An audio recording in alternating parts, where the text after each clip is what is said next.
New Thinking Aloud is presented by the California Institute for Human Science, Mind, Body, Spirit University, a leader in fully accredited in-person and online U.S. college degree programs in the topics we cover here. Visit their website at cihs.edu.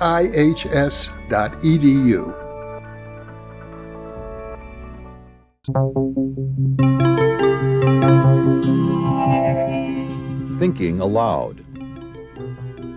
Conversations on the leading edge of knowledge and discovery with psychologist Jeffrey Mishlove.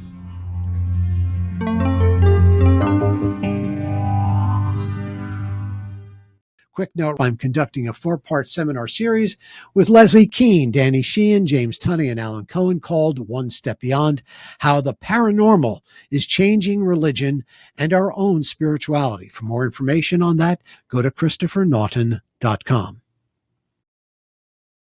Hello, I'm Christopher Naughton. I'm happy to be working alongside longtime host Jeffrey Mishlove, co-host Emmy Badness, and all the great guest hosts here at New Thinking Aloud. Quick reminder right here at the top.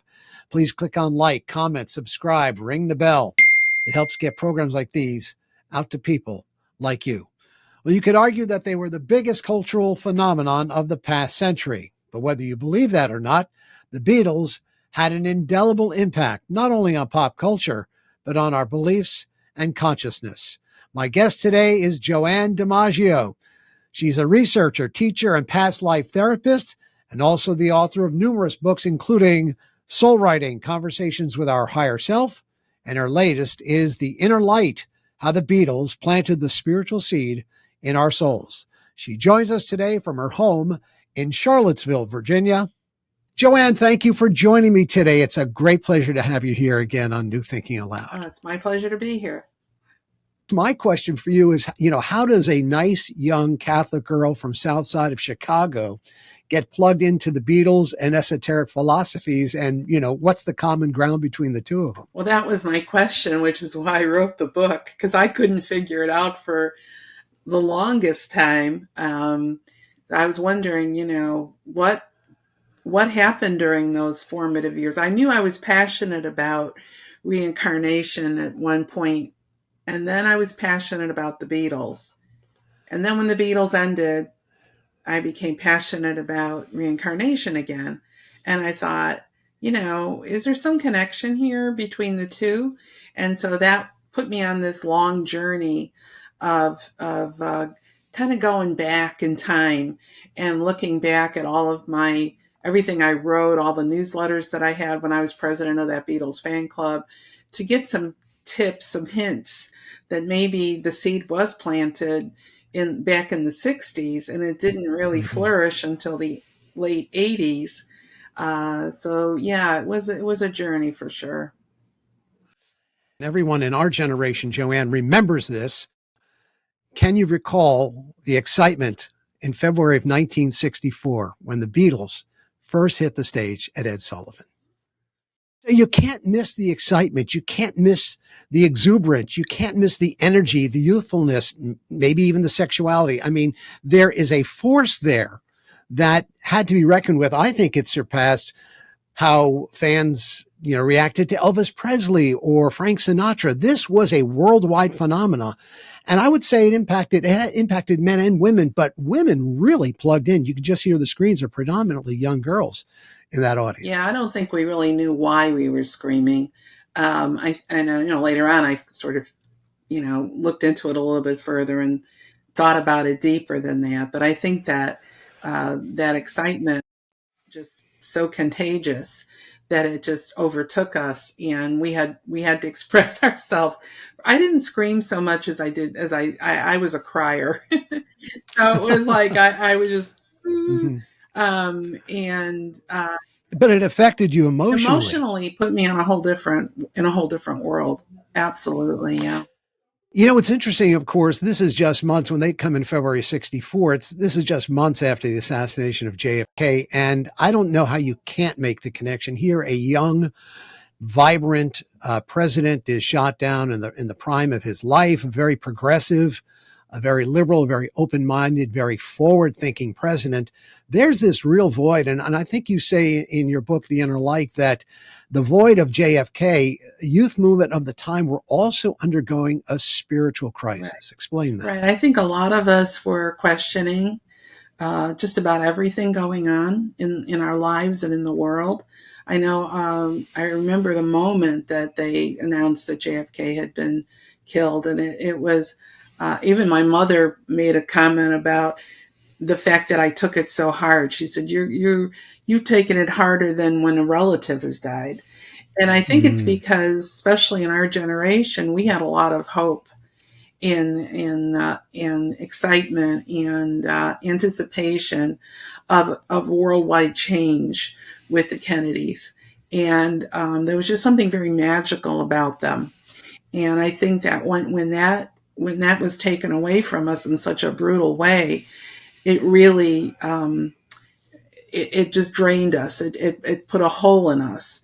And so, yeah, a couple of months later, here come the Beatles, and they filled that hole. It's like, I have a chapter called Fixing the Hole. That's really what it was about. It was about lifting us out of those that depression that we were in, and giving us something else to think about. And so our days were filled with their music. And their music was happy. They weren't writing anything at that point in time that would drag you down. So we were all happy, jumping around, dancing, and it really brought us out of the doldrums that we had fallen into, and we really couldn't get enough of them. Another thing going on at the time, too, was that this, JFK was one of the first presidents, maybe the first president, who started to promote the Voting Rights Act and racial equality. Look, we had that since Lincoln, but no one in modern times in the 20th century had been so active in that area. And of course, it was LBJ who came after Kennedy, who really completed the mission. But isn't it interesting that we eschewed or deflected black music in this country? But when the Beatles take our black music and our R&B, and then they come back around in their mop tops and white faces, pardon me, but that's the truth. Isn't it interesting that this is not only a spiritual, but maybe even a racial divide that's being bridged? Yeah. There was certainly a lot going on in the 60s that we were trying to wrap around our heads. I came from a very, very bigoted family. I will admit that. And my dad was a truck driver on the south side of Chicago. And when he would come home at night, like I think I wrote in one of my books, he would just sort of spill his venom all over the pot roast that my mother had made about his hatred, for certain racial groups, let's say. I grew up in a very segregated neighborhood. I never even saw an African American until I don't know how old I was, 6 or 7. So the way I was raised and what was kind of going on within my family and with the families that were in the neighborhood that I lived in, we really didn't have an introduction to that music until the Beatles came along. And I think that was part of the reason that many adults hated it, because they recognized that. And but we loved it. We couldn't get enough of it. Well, we were too young. We weren't thinking in terms of, what was going on culturally or within society at the time. So, but I do agree with you 100% that it really made a great shift, and at the right time too. And so much so, again, you become a president of a local fan club, but you end up being part of that fan club and expanded upon that. You were with them for 8 years. That's longer than the Beatles list from 64 on. At least the Beatles had been around in Hamburg and in England, but you're part of the fan club from 64 to 72, right. And the Beatles had already said goodnight as a band, at least. Oh, yeah. Apple Records was still there, but so you stuck around for those 8 years. I did. And there were many a time when I thought to myself, I've got to get out of this, because I mean, I was being pressured at home. My dad said, "You're too old to be doing this." So it was my entire high school years, and then it was into my college years. And the club kept evolving. So if you notice in the book, I talk about how many times I changed the name of it. And Mhm. I was doing this newsletter and really honing in on some skills that would serve me well later on in life. But there was a lot of conflict going on within the club, also within the group, within the Beatles themselves. We were reflecting that conflict. So when they weren't getting along, we as fans weren't getting along. And I was getting a Interesting. really hard lesson in conflict resolution, at a young age, when I really didn't know how to handle some of the hate mail that I was getting, some of the pushback I was getting. I mean, I write about, at one point the club in the Beatles USA Limited, which became the official Beatles fan club, was headquartered in New York. They were under the auspices of Apple Records. So they were the national club. And at one point, they wanted all the independent clubs to become part of them. So that led me into this great David and Goliath kind of conflict with them, because I didn't want my club to become part of that club. There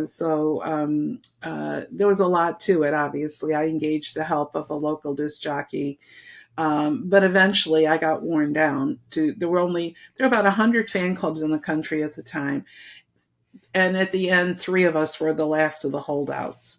And so I think And in some ways, you were fighting the same kind of battle in some ways that Paul McCartney was fighting, because after Brian Epstein dies, Alan Klein, who is this big burly New York businessman who also managed the Rolling Stones, comes along with an iron fist, and he basically wants to put everybody under one roof, if not crush you. exactly, and Alan Klein did not like the fan clubs. He Mm-hmm. absolutely was antagonistic toward the fan clubs. And so they were operating, the gals in the office that were operating the fan club were pretty much autonomous. I think that they were under instructions like, go do whatever you want to do and don't bother us, meaning the people Mm-hmm. upstairs. And so yeah, it was this uh, you know, uh, for me, they sweetened the pot. And I guess because I had engaged Jim Stagg from the WCFL to help out, they thought we Mm-hmm. better keep her under our thumb. And so they said, "Hey, Joanne, how about if we make you national chapter director?" And I go, "What's that?" And they said, "You would be in charge of all the chapters in the whole country. They'd all have to report to you, be the Mm-hmm. liaison." And I thought, well, you know what? I could look out for their interests because I'm one of them. Right. Mm-hmm. So it had some perks to it. I got a check from Apple for $25 a month. So I could Mm-hmm. say I'm on Apple's payroll because here's my check to prove it. And there were advantages to being part of the National Club. We would get original photographs. We would get the news a lot sooner. You have to remember, back then, there was no internet. We got all of our news from the local radio stations, the newspapers, and Mm-hmm. magazines. We did not, we couldn't just plug in to the internet and type something in and then get all this information.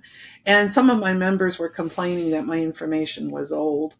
And they said, if you joined the National Club, it would be more up to date. So I thought, okay, it's enough for me to give it a whirl. So I agreed to that and became national chapter director. And then simultaneously with that, they were forming individual clubs for individual Beatles. And so the Paul McCartney fan club was available, and I took that one over. Well, since your story is largely a spiritual story and it becomes very esoteric at some point for, again, a young Catholic girl from the south side of Chicago. But I love what you say in the book about, because when I read the book, your experiences as a fan club and fan club director, there were a lot of spiritual lessons that you were going through as well. And I love what you said. It would take me many years to understand that devoting yourself to something you deeply believe in without any expectation of reward or recognition is a form of unconditional love. Exactly. Yeah, I think on some level, on some subliminal level, I did expect something back. I was doing all this work, and I Hmm. really devoted my entire life. I had no social life. So while my friends were going out on dates and doing all that, I was in my basement pounding out newsletters on my mother's old Underwood typewriter, and writing letters and forming meetings and stuff like that. So, and I was working so hard. I mean, every waking moment for all those years was dedicated to the Beatles. And I never wanted to meet them because I was very insecure, and they intimidated me, and I was terrified. I thought, gee, Joanne, you did all this work all these years. If you meet them and they don't like you or they say something negative, it'll destroy you. It'll just destroy you. Crush So you. to avoid that, I just kept very low profile. And I'm still that way kind of to this day. So this is interesting that I even wrote this book. But yeah, that was so for me, it was a real coming of age kind of story.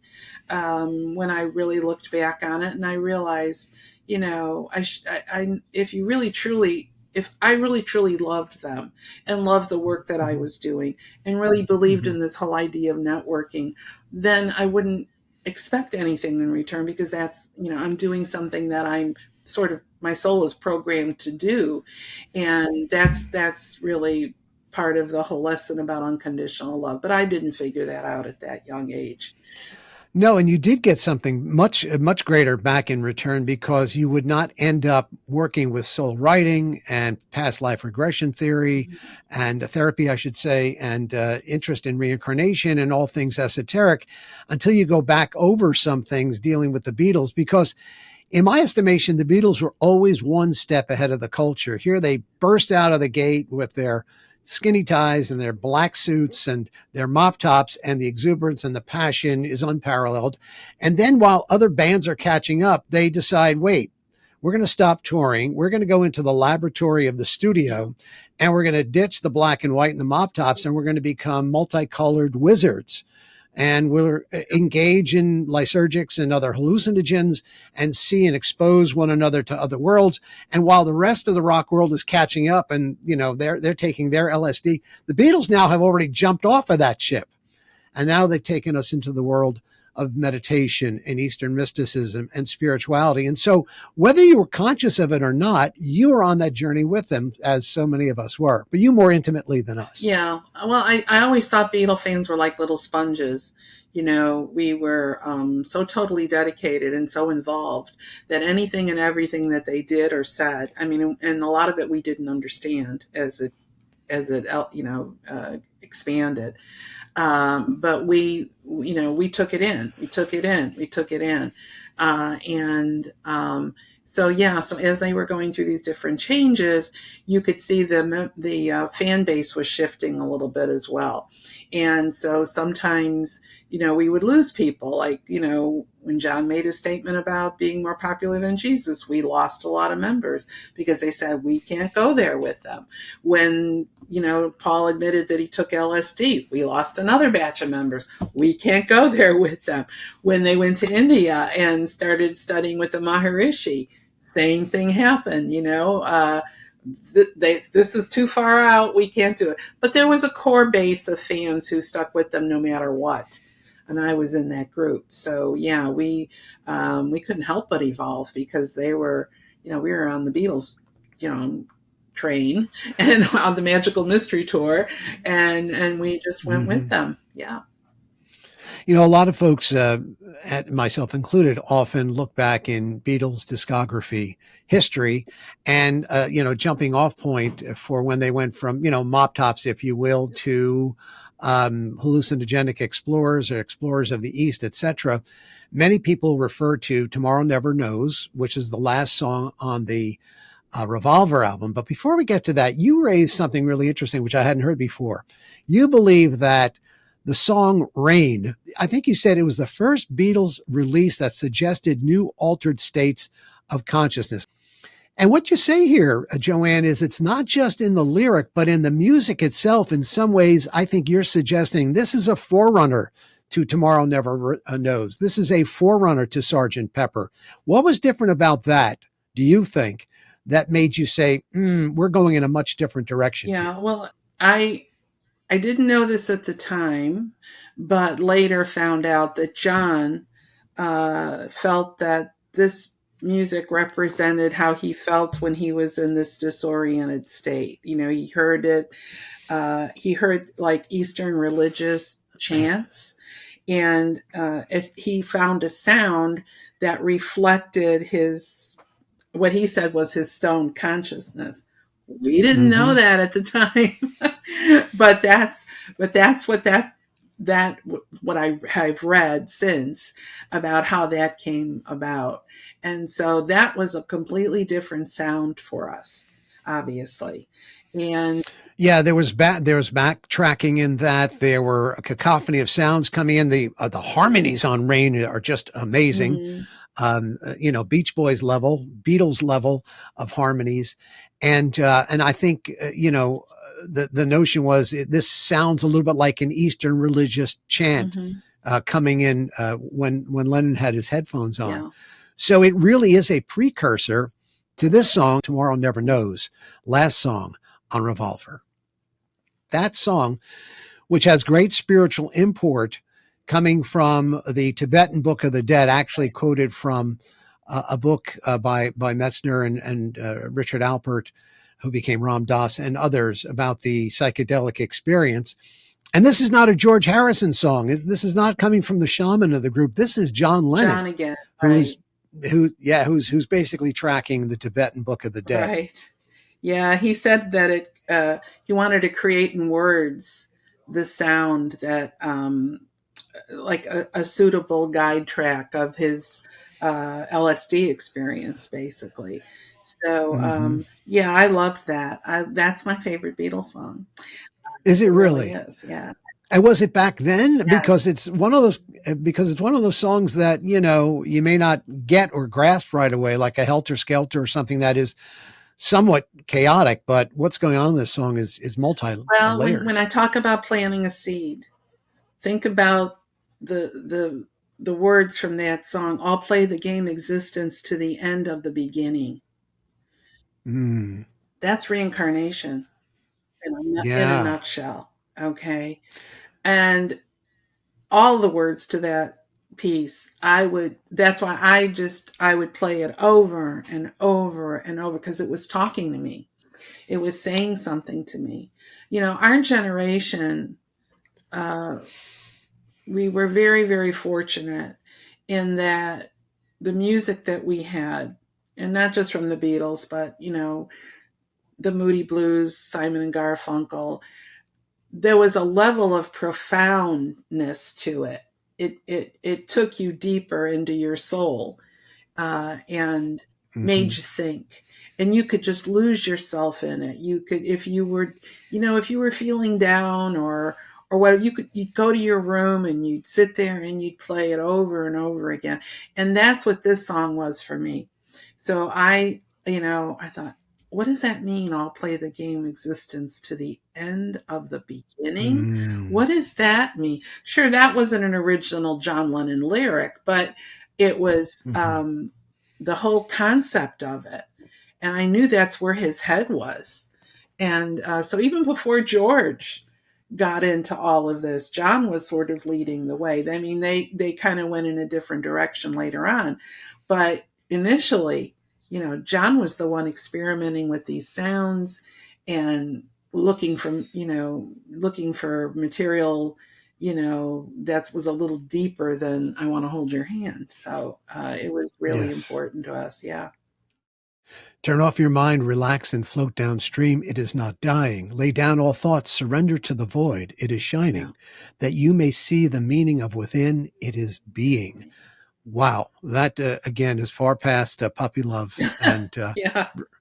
romantic, romantic relationships Yeah. of young teenagers. Yeah.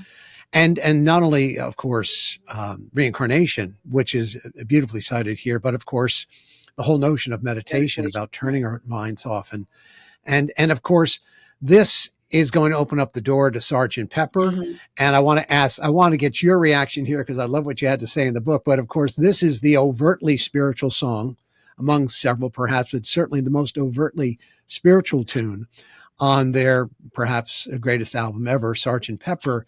And this is the Harrison song, Within You, Without You.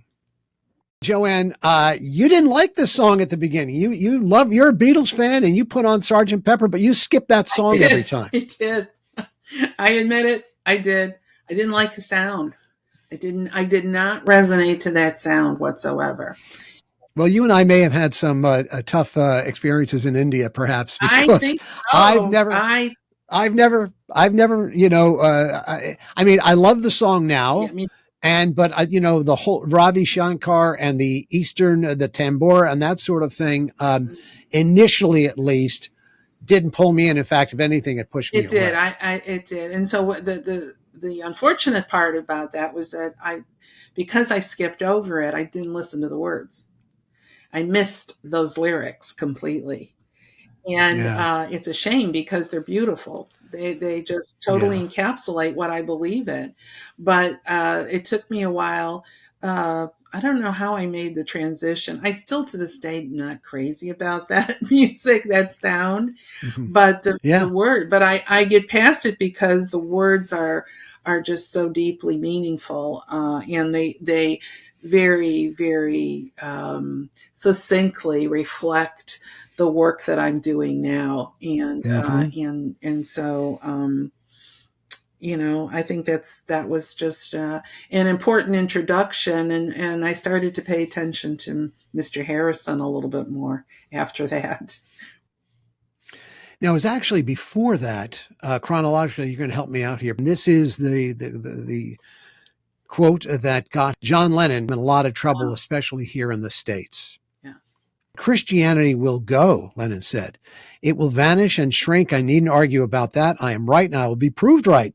We're more popular than Jesus now. I don't know which will go first, rock and roll or Christianity. Jesus was all right, but his disciples, and I don't think he's talking about his immediate 12. I think he's talking about, Christians, Christianity and Christian churches were thick and ordinary. It's them twisting it that ruins it for me. Right. So he got in a lot of trouble, especially here in the States. Oh, yeah. And especially in the South, they ended up burning records. Yeah, burning records, banning them. It was really horrendous what happened. But again, it's so common, still happens today. You take something out of context. He didn't mean it the way people took it. And I think that I didn't know what to do when this happened, because I was getting a ton of letters and people were quitting the fan club because of it. Now, I'm raised Christian. Right. You're Catholic, but are you a dyed-in-the-wool Catholic there, or just because you never really were? I mean, you went along because that's what your family did and you were expected to do that, part of your culture, but it's not like, oh yeah, I love the service. I love kneeling. I love, the catechism, that sort of thing. That was really never your bag, I went right? 12 years to Catholic school. And I had a lot of questions.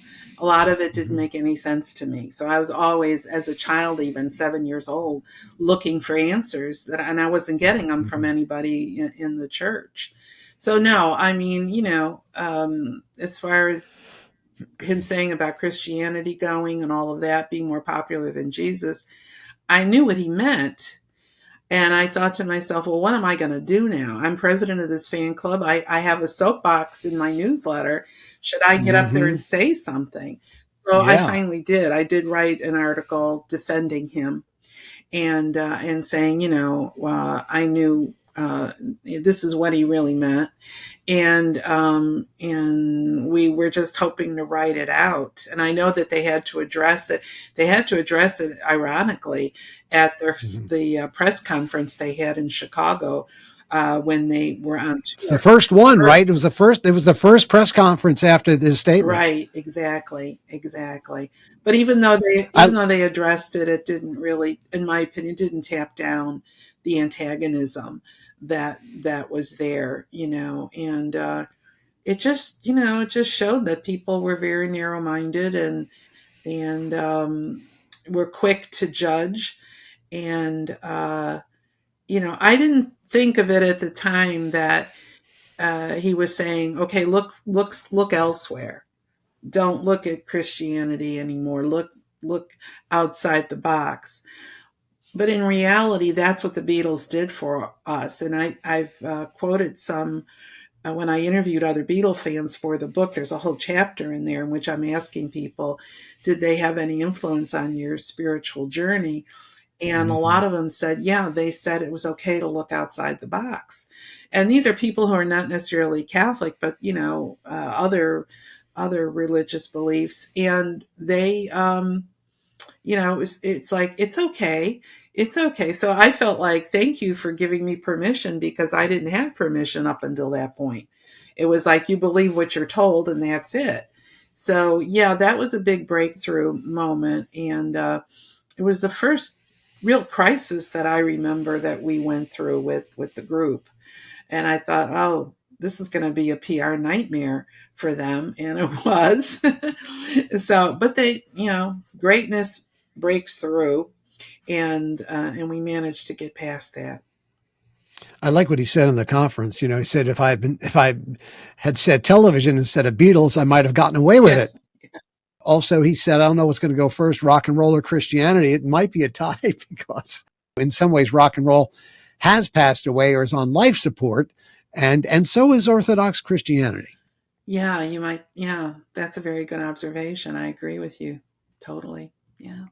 The Beatles plugged into the whole notion of, and as I said before, they are always ahead of the crowd, and they were plugging into what was next. So of course they do go to India.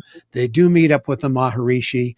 Harrison really, really plugs in. The others, I think, are impacted. They all meditated, but certainly John Lennon may have seen through the Maharishi sooner than George did, because he wrote Sexy Sadie on the White Album, which basically excoriates Maharishi for being, interested, sexually in some of the Beatles' wives and their entourage and that sort of thing. He was very much a human being as well.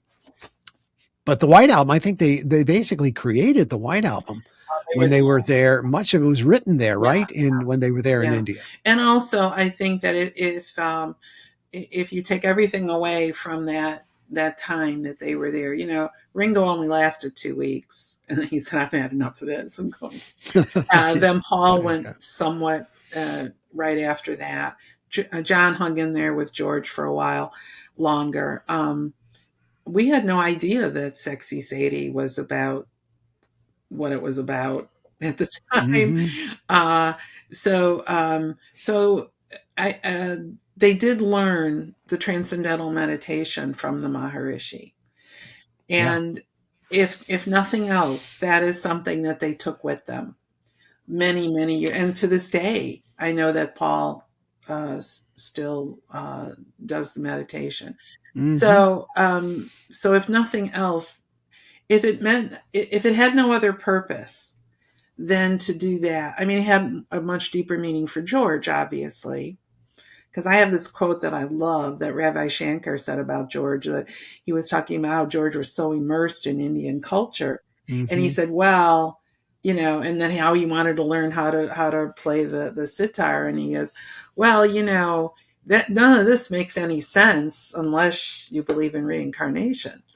And of course, that is obvious. For George did believe that he had a past life there. So for him, it was a much more profound, deeper journey than the others. But the fact that they learned how to do the transcendental meditation and that they used it, that's the important thing. They used it. They continue to use it. I think that everything else can kind of fall by the wayside, because that's the tool. Throughout our lives, we're given tools here and there at different stages of our evolution. And that's the important tool they got out of that trip. George is very clear that now the drug phase is behind him. But I think for all of them, especially Harrison, but I think all of them were all impacted deeply by their use of hallucinogens and then their subsequent spiritual exploration. Yeah, absolutely. And we were too. So, following them along, listening to the music, the lyrics, especially George's, we're wondering, wow, they're saying something to us. They're telling us something. They're pointing the way they're enlightening us. They're giving us more to think about, and we were open to it, obviously, and just went with it. And that's why I say I have always felt like they were planting seeds all along. And the seeds didn't exactly bloom immediately. Some of us, it took 10, 20 years before, before they blossomed, and then suddenly we were reminded, oh yeah, I remember this before, when I was a Beatles fan, I heard this, I was thinking these things back then, and then getting back into it. And in my case, turning it into an entire career. So I think it had a tremendous, profound, and it still does. I am amazed at the young people. When I say young people, they were my like teenagers. If you some of the Facebook pages that they sound just like us, and I'm like, how could that be when there are no more Beatles around? So you guys are dealing with with there was a set number of songs that were done. You're not necessarily following it chronologically like we were, so that we know the stages of growth. But they're there alive and well, and that really makes me so full of joy to think that that it's a legacy that is going to live on long after I'm gone and our generation is gone. I always find this to be a great synchronicity or great piece of kismet, however you'd like to categorize it. But, the first worldwide satellite transmission are the Beatles. How much more perfect could the first satellite transmission be, where people around the world could see the same image at the same time for the first time? Right. And it's the Beatles, All You Need Is Love. That's a statement right there. That was so powerful. Yeah. Yeah.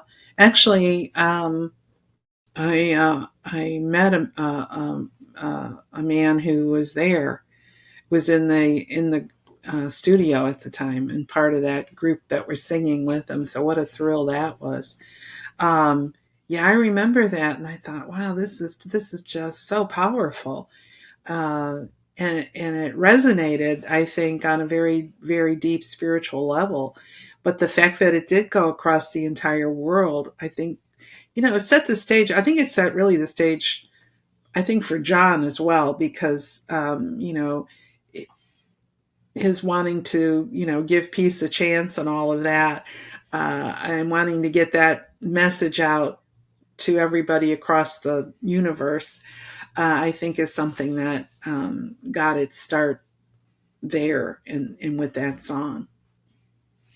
I love what you bring up in the book of part of the Beatles process. I mean, you were able to merge what their deeper beliefs were, their deeper spiritual beliefs were, with their process sometimes. And I love what you said about a number of songs, Nowhere Man, Across the Universe, Yesterday. These are almost all stream of consciousness songs, or they come as a result of stream of consciousness, whether it's through a dream, meditation, or it becomes, like a thief in the night, something that is like a lightning bolt. And all of a sudden they are compelled to write, and they can't stop writing, and they just need to get it out. That was a really interesting look at their process. Occasionally, not always. Yeah, that was happening sort of later on. And what absolutely astounded me when I was doing the research on the book was that that's the process you use for soul writing. Soul writing is a written form of meditation. So I tell people, if you think of prayer as you talking to God and meditation as God talking to you, soul writing is you taking notes. So you're downloading. The information is coming from above, coming through you, and out your soul, down your arm, out your hand. So in very great composers and artists and writers over centuries have been asked, where does your inspiration come from? And they have a hard time defining it, but they all say the same thing. It feels as though it's coming through dictation. It's like it's being channeled. Like it's being channeled, exactly. So Mozart's not going to use the word channeled, and neither is Beethoven. Right. But that's exactly what it is. And so when when I read about Across the Universe, which is another one of my favorite Beatles songs, you know, the way John said the lyrics came to him just like that. You know, it was like, uh, Wasn't he dreaming and it kind of forced him out of bed? I think that's what I read from your he book. said he was writing, yeah, I don't know if it was that one. Yeah, the lyrics came to him while he was in bed. Same thing with Nowhere Man. Mm-hmm. Um, so, uh, you know, it's almost like it's coming to him and then they can't get it out fast enough. They can't get it on the paper fast enough. Paul said the same thing about Yesterday and about Mm-hmm. Let It Be. The Let It Be definitely came as a dream, and that was his mother giving him that advice. Mm-hmm. Mother Mary being his mother, not mother of God, which a lot of people made that assumption. Yes. But so Paul said it felt like a visitation when he did Let It Be. And Yesterday, he really questioned whether it was whether he had plagiarized it, because he, you know, it was like that isn't something he normally would have written. So I think that they were able to tap into that source of inspiration. And I know Mm-hmm. Eric Myers in his book, The Spiritual Dimension of the Beatles, talked a lot about Paul's mother and John's mother being their muses, and that a lot of the inspiration was actually coming from them. So I found the process really interesting to me because, like I said, as a creative person, you know, you're trying to understand where is my source of inspiration, because you know this is not how you would do it if you were in a conscious state. You know, Yeah. writing in a conscious state is completely different than what's coming out of you when you're in this altered state of consciousness. So Well, as you quote in the book, you quote Mozart, who wrote, "Whence and how these ideas come, I know not, nor can I force yeah, them." And then Paul said, the great thing about Yesterday is that kind of wrote itself. People say to me, "Do you believe in mysticism or magic?" With that story, I kind of have to. yeah. Yeah, exactly, exactly. And that's something that's available to just about anybody, to be able to write like that. You don't really need to be, you know, a McCartney or a Lennon or a Stephen King or Richard Bach or anybody like that. You can tap into that. That's like part of our birthright as souls. So I do teach that to people, how to do that. That actually was my thesis for my master's degree, was soul Mm. writing, because I think as a transformational tool, it's exceptional in helping people to understand what's going on in their lives and get some guidance. I see some parallels to mystical Christianity. And one of the ones I love the most, and I actually wrote about this in a book that I wrote, and it's a quote from I Am the Walrus. "I am he, as you are me, and we are all together." That's as mystical a statement as I think you're going to find anywhere. And I noticed that it parallels John 14:20. "I am in my Father, and you are in me, and I in you." So there is that mystical oneness, whether they're saying it directly or not. And it's probably best not to say it because mysticism's got more baggage than any other word in the English language, right? Right. As soon as you start using that word, you're going to probably get into some trouble. Yeah. But there was that whole notion of oneness, Beatles oneness, Christian oneness, kind of the same there. Mm-hmm. Mm-hmm. Absolutely. And I think that we, on some subliminal level, we picked up on that, and we kind of embraced it and held it to ourselves. So, but like I said, a lot of that didn't happen until they were long gone. And that's an interesting part of all of this. It was like it wasn't instantaneous for many of us. Now, I'm not saying everybody was like that, but I know for me it wasn't. You know, it's interesting, Joanne, when you look back at the Beatles discography, you realize that even though the fans may not have been aware of the fact that they were going to be breaking up, the Beatles left a number of hints. I mean, Across the Universe had that kind of, deeply emotive spiritual quality that suggested an end was near. I mean, the end off of Abbey Road. And of course, the quintessential let it be. I mean, I think Paul had a dream from his mom that basically said, I know this is tough, son, but just let it be. Just let it go. Yeah, right. Exactly. Totally. Totally. Well, we were hearing rumors for quite a while. And um, I was waiting for some official notice from the club in New York to tell us what was going on.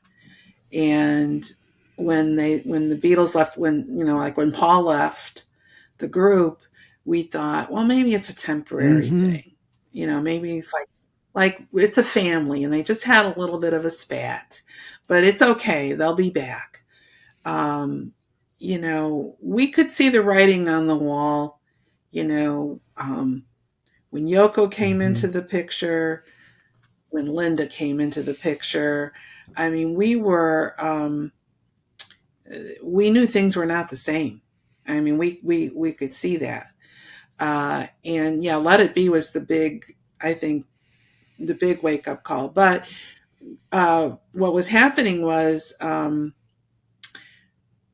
uh, what happened in the end was that George Harrison got a copy of the newsletter that his fan club put out. And to this day, none of us really know what it was that was in there that bothered him so much, because that was one of the best fan clubs in the country.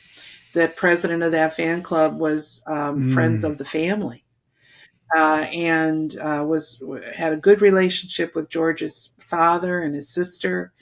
That club started a fund for Bangladesh. They sponsored a child in Thailand. They had something for the Cancer Association. So they were doing a lot of good stuff. But something in that particular newsletter, George just hit the roof. Which, of all the Beatles for this to happen to, it's ironic that it was George, and he just had a meeting in London, and he said, why is this happening? There are no more Beatles. There should not be any more Beatle fan clubs." And of course, Alan Klein, who hated the fan clubs in the first place, he sort of got called on the carpet, and he then, contacted the president of the national club, called her into his office and said, what is this? I thought there are no more Beatles. There shouldn't have been any more Beatle fan clubs. And so that we got the order that we were going to be disbanding. Now, they tried to save the fan club by forming a club called the Mm-hmm. Apple Tree, and that was meant to be for any artist under Apple Records. So in that way, they could keep Paul and they could keep John and George, because they were still recording under Apple. But that didn't that didn't last very long. They disbanded the club in England. One of the premier magazines that used to be published was called Beatles Monthly. That stopped being published. And we were told, that's it, kids. So what happened was, ironically, a lot of the fan clubs that wanted to continue, even after being told you can't, went back to their independent status that they had before all this chapter stuff went on. So, but I wasn't one of them. I felt that I had had enough. And at that point, you were Yeah. 20, right? And so, I mean, some of the people coming in, the kids coming in, you almost couldn't be on the same No, when playing I had field. meetings, I had a couple of meetings at downtown Chicago hotels, and we would get several hundred people coming to those. And Wow. I even had a reporter from the Chicago Tribune come and cover it. So it was a big deal for someone who is as young as me to have organized this. But the group was getting younger and younger and younger. And when you're 20, you cannot relate to a 12, 13-year-old. And so we're wondering, where are all the older Beatle fans going? What happened to everybody? And so, eventually, I decided I didn't really pull the plug till the Bangladesh experience, going to New York for that concert. We had been promised tickets by the National Club. They said they weren't going to give them to us, but they were going to allow us to buy them, and so we could all the fan club presidents, all of the area secretaries. Every state had an area secretary. We could come in if we wanted to, and we could all sit together, which is something we were looking forward to. So there were some people who went to New York without a ticket, thinking that a ticket was waiting. There were no tickets for us. That was they never had the tickets. Luckily, But you had a friend who had luckily, I picked had one a up, friend who right? got the tickets for me, so I was able to go to the concert. But it was also the first time for me that I stood in front of a hotel in which George and Ringo were staying, and I felt like a groupie.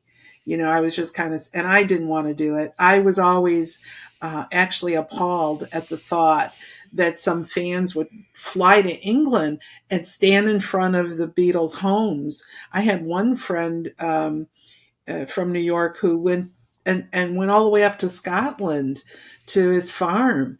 And I thought, how can you do that? I cringed, when I heard stories like that. I thought, that's such an imposition, and so I would never do something like that. So the fact that I'm standing in front at the Park Lane Hotel, and I'm standing there waiting to see a glimpse of one of the Beatles, it really started to do something to me psychologically.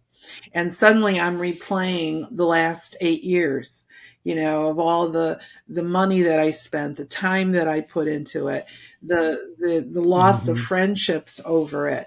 I wasn't focusing on anything positive at that moment, believe me. But and I thought to myself that I'm done. I'm done. And so sure, but I didn't have to be done, because shortly after that is when they disbanded anyway. So it was a way for me to gracefully bow out, and which my father was thrilled, because he just thought I was too old to be doing that anyway.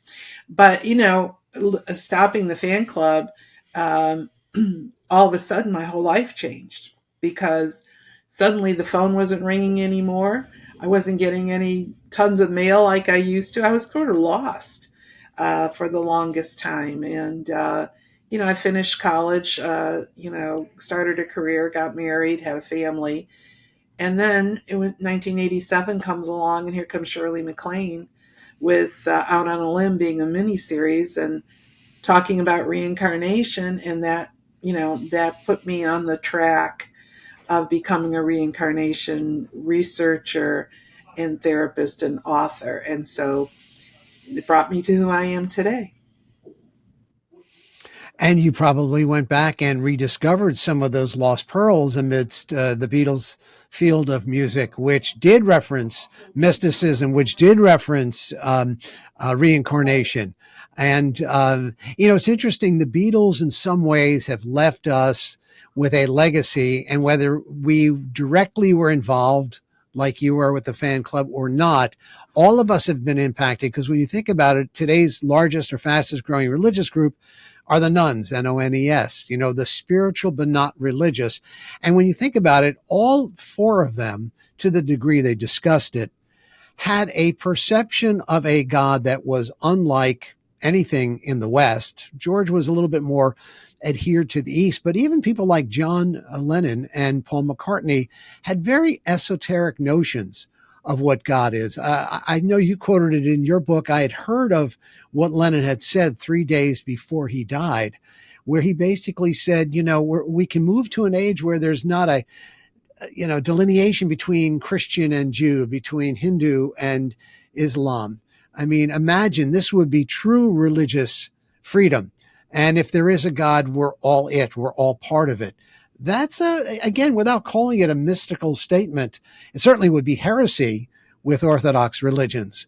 But they were ahead of the curve once again, even though that happened after the Beatles broke Yeah, up. and what I found really interesting in doing my research is that a lot of what their thoughts about God and about religion began when they were quite young, and especially George, was raised Catholic, but he didn't practice Catholicism. Same thing with Paul. George was just questioning it at a very young age. And I found that really interesting because there was like this detachment that he was Mhm. talking about. Um, and I think what's ironic is that if people knew how they really felt about God, when John made that statement about Christianity, maybe they wouldn't have been so critical of what he was saying. So, yeah, when I was doing my research, I went through about 60 different Beatle biographies, and I was astounded at the number of quotes that I found that had to do with some Mhm. esoteric belief. And then I was really even more surprised at John and Yoko and their involvement with numerology and tarot. And they had like Mhm. a psychic on staff, on call. Uh, and Mhm. um, and John was, studying Kundalini energy.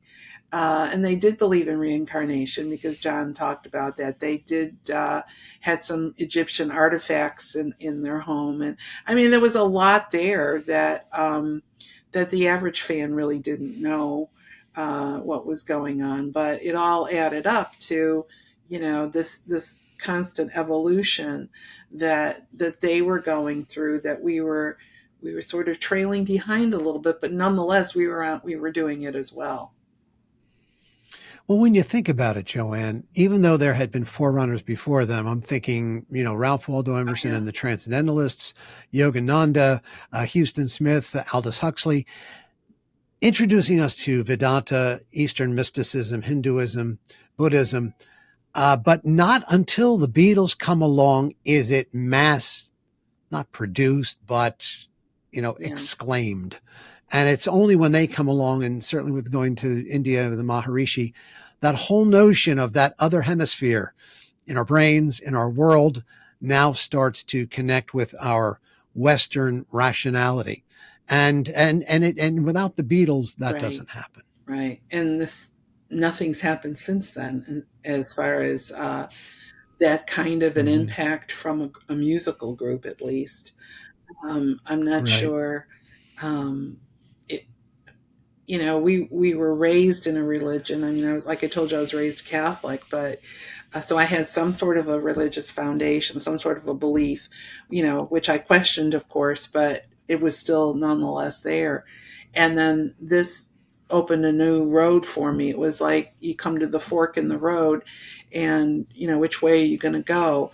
And they're showing this whole other direction that we really Mm-hmm. didn't know about or think about, and it transformed us.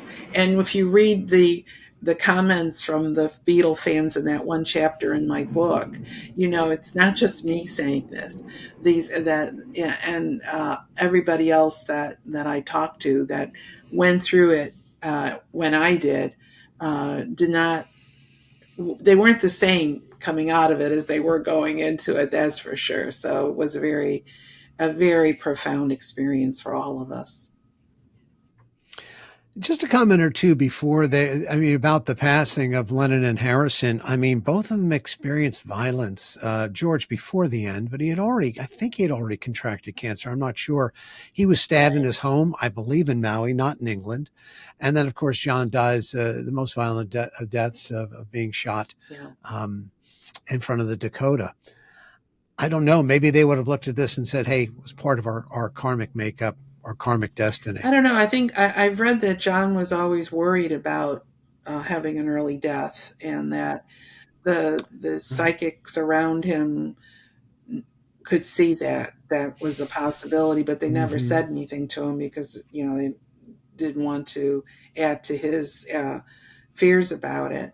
Um, I don't know. I mean, uh, for George to leave at such a young age as well, both of them. It's a loss. It's a tremendous loss. I don't Mm-hmm. believe that we pick out our death.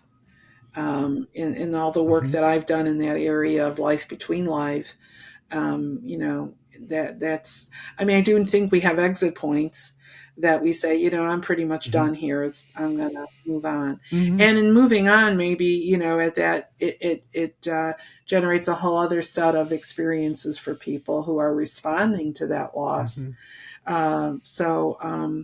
Yeah, it was pretty awful. I was thinking about that the other day. I thought, okay, so if George didn't get cancer, would he still be with us? If John didn't move to New York, would he still be with us? Because the fact that we still have Ringo and Paul, what a blessing that is. To be at Oh, their age and to tremendous. still have, and they're still performing. God love them. Yeah. I know. Have you seen McCartney? Have you ever seen McCartney in concert? You No, haven't? I saw the Oh, four of Joanne, them. you I got to saw the get there. four of them in concert twice, and I'm like happy. Twice, Yeah, right? so it's like you can't top that. Okay. No, that's Yeah. absolutely true. So, kind of as a final assessment, how does a young Catholic girl from the South Side of Chicago get engaged in so many esoteric philosophies? And what did the Beatles have to do with that? Wow. I think that this young girl was always searching. This young girl had a lot of questions, and she was looking for Mm-hmm. something. She really wanted to fill that hole, and I think that she just did what she could to connect with others like her, and eventually, devoting all that time and energy to the Beatles, and developing some skill sets along the way. As president of a fan club, to do a newsletter and to sell pictures and to organize meetings and stuff like that. And then just following them. And because I'm a writer, started paying close attention to the words. And it all fell together. It was like, okay, I had these questions about Catholicism and about spirituality. They're coming up with some ideas that, they're answering those questions. They're providing me with clues. Now I can go and search a little deeper because they showed me the way to search. And so I think that, as I say in the book, they truly, truly planted the seeds. And that's all George really wanted to do, is to Mm-hmm. have planted those seeds to blossom in the rest of us at whatever time period the universe thought was appropriate for each of us. So yeah, I definitely see the connection between the two. Joanne DiMaggio's latest book is The Inner Light, How the Beatles Planted the Spiritual Seed in Our Souls. Go to her website, joannedimaggio.com. Joanne is actively engaged in teaching and training those who are interested in soul writing, meditative states, and how to channel that inner voice, and also conducts past life regression therapy. And as always, Joanne, we love having you here on New Thinking Aloud. So thank you for joining us this time. Oh, We'll thank do you. it I again. loved every minute of it. For all of us here at New Thinking Aloud, for Emmy Vadnais, for longtime host Jeffrey Mishlove, all the great volunteers at NTA, I'm Christopher Naughton. Thanks for joining us this time. We'll catch you next time on New Thinking Aloud, because you, after all, are the reason that we're here.